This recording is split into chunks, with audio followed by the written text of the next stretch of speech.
हरे कृष्णा। हम भगवत गीता से सुखी जीवन जीने के सूत्र सीख रहे है ना। तो आज हम सीखेंगे 8वां सूत्र भगवत गीता के 8वें अध्याय से। इस अध्याय का नाम है अक्षर ब्रह्म योग। इसका मतलब भगवान की प्राप्ति कैसे करनी है, तो इस अध्याय में बताया गया है।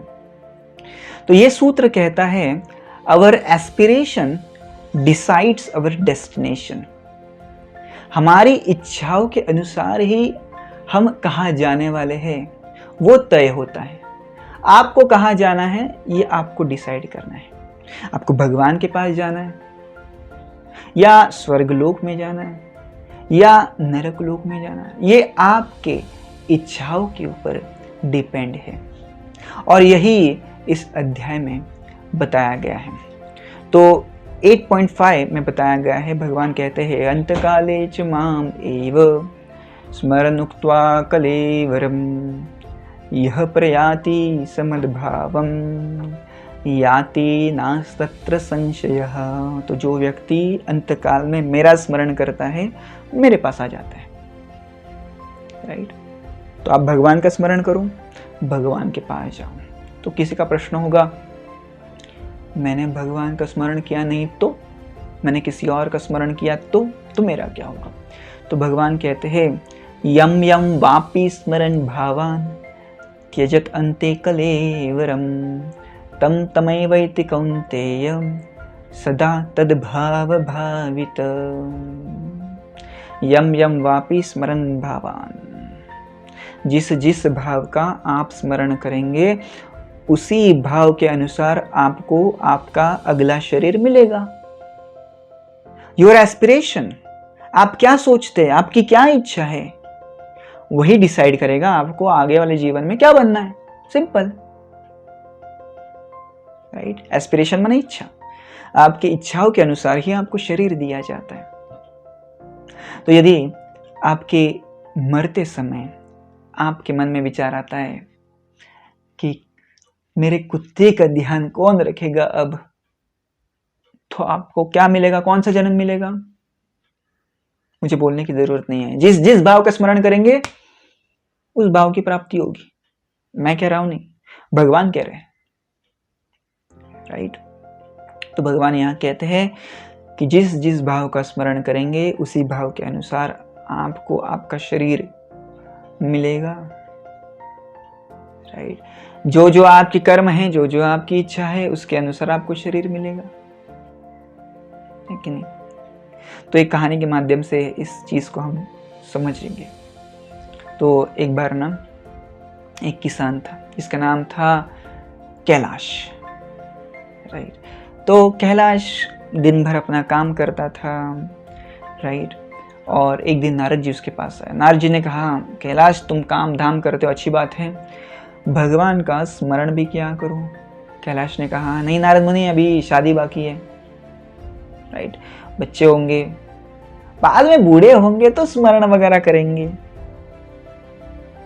राइट। तो कई सालों बाद नारद मुनि आए। अभी कैलाश की शादी भी हुई थी, बच्चे भी हो गए थे। नारद मुनि ने कहा, अभी बच्चे भी हो गए ना, थोड़ा कभी तो जप वगैरह किया करो, भगवान का नाम लिया करो, अच्छा होता है। तो कैलाश ने कहा, बच्चे बड़े होंगे तो मुझे समय मिलेगा, अभी समय नहीं है, अभी बच्चों को ख्याल रखना पड़ता है, काम पे जाना पड़ता है ना। So he was just avoiding Narad Muni's instructions. Right. तो उसे कोई इच्छा नहीं थी भगवत धाम जाने की, है कि नहीं। उसे क्या करना था, बस इधर ही रहना था। राइट। तो नारद मुनि जब भी कहते थे कैलाश, कैलाश कहता था नहीं, टाइम है, अभी थोड़ी भक्ति करना है। तो इस प्रकार से एक दिन कैलाश इतना बूढ़ा हो गया, मरने वाला था। नारद मुनि ने कहा, कैलाश भगवान का नाम ले रहे। कैलाश ने कहा, नहीं, मुझे सोचना है कि कौन सा प्रॉपर्टी किसको देना है, क्यों देना है, वो सब करना है। नारद मुनि, किसके पास समय है, आप जाइए, आप अपना काम करिए। तो नारद मुनि चले गए। कई सालों बाद फिर से नारद मुनि आए तो उन्होंने आवाज लगाई, कैलाश कैलाश, कैलाश है क्या। कैलाश का तो देहांत हो गया था कई महीनों पहले। तो नारद मुनि को तो कैलाश नहीं दिखे, परंतु जैसे ही वो उस कंपाउंड से बाहर जा रहे थे तो एक कुत्ता आया, पुह पुह करने लग गया। नारद मुनि ने कहा कौन है? अभी नारद मुनि सारे प्राणियों की भाषा समझ सकते हैं। तो नारद मुनि को पता चल गया कि ये तो कैलाश है, राइट। तो नारद मुनि ने कहा देख कैलाश, मैं तुझे कहा था कि इतनी आसक्ति ठीक नहीं। मैं तुझे कह रहा था कि भक्ति कर। अभी कौन सा जन्म तुझे मिला कुत्ते का? रे नारद, ये Kailash, right.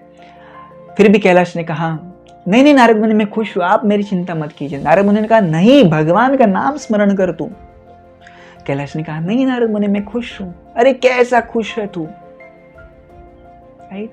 Aspiration decides destination. आपको यहीं पे रहना है, रहो। तो आपको कोई भी जन्म लेना पड़ेगा, कुत्ता, बिल्ली, चूहा, है कि नहीं। आप यदि घर से आसक्त हैं तो आप घर नहीं बनेंगे, उसके रिलेटेड जो भी चीजें हैं वो बनेंगे। यम यम वापि स्मरण भावान। तो कैलाश को उसी घर में रहना था, भगवान ने दे दिया कुत्ते का जन्म, ले ले, राइट। तो अभी ऐसे होता है कि कैलाश जो कुत्ते के शरीर में था उसने तो भक्ति नहीं की। फिर से कई सालों बाद नारद मुनि आते हैं, देखते हैं कैलाश है क्या, कुत्ता है क्या? वहां पे नहीं था, राइट। पूछा लोगों से क्या हो गया वो कुत्ते का? तो कुत्ता मर गया। तो फार्म से गुजर रहे थे, तब नारद मुनि ने देखा कि एक सांप उनके सामने इस कर रहा था। नारद मुनि ने पूछा कौन है? तो सांप ने बताया मैं हूं कैलाश। काफी खुश था, सांप के योनि में जाके खुश था, राइट। तो नारद मुनि ने कहा अरे क्या हो गया रे, तेरा सांप की योनि में आ गया, तू कुत्ते की योनि से क्यों ऐसे कर रहा है? भगवान का नाम स्मरण कर, ये भगवत धाम चला जाए, ये क्या कर रहा है तू यहाँ पे? तो कैलाश ने कहा नहीं नारद मुनि, मैं खुश हूं यहाँ पे, राइट। मेरे बच्चे लेट उठते हैं, राइट, तो घर की रक्षा वगैरह मुझे करनी पड़ती है और इसलिए ठीक है।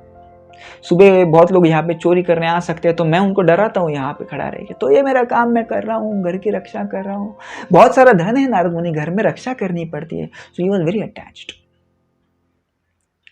और इसलिए उसका जन्म घर के आजू बाजू में ही हो रहा था, कोई एक लोअर स्पीशीज में, निम्न जीवों में उसका जन्म हो रहा था, है कि नहीं। यम यम वापि स्मरण भावा, जिस जिस भाव का आप स्मरण करेंगे वैसा ही आपका जन्म होगा, राइट।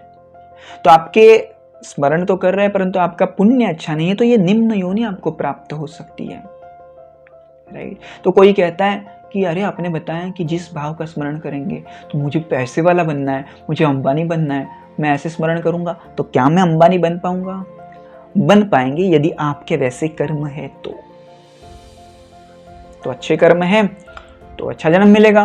जैसे मॉल में जाते हैं आप लोग, तो 500 रुपया जेब में है, आप 1500 का टी शर्ट नहीं खरीद सकते ना। शरीर का भी वैसा ही है, आपके कर्मों के हिसाब से शरीर दिया जाता है। तो दो चीजें देखी जाती है, कर्म, राइट, और आपकी आसक्ति। कौन से भाव का आप स्मरण कर रहे हैं? तो आपको हिस्ट्री में पता होगा कि भरत महाराज से, उन्होंने हिरण का स्मरण किया था, उन्हें हिरण का जन्म मिला था। लेकिन उसी प्रकार से कैलाश को भी घर से आसक्त था, तो उसी घर में, उसी परिवार में उसका बार बार जन्म हो रहा था, राइट। तो इसलिए भगवान कह रहे हैं जो तुम्हारे एस्पिरेशंस होंगे वही तुम्हारा डेस्टिनेशन होगा। मेरे पास नहीं आना है तो मैं क्यों बुलाऊं? तुमको यहीं पे रहना है, रहो यहीं पे। तो काफी इंपॉर्टेंट है।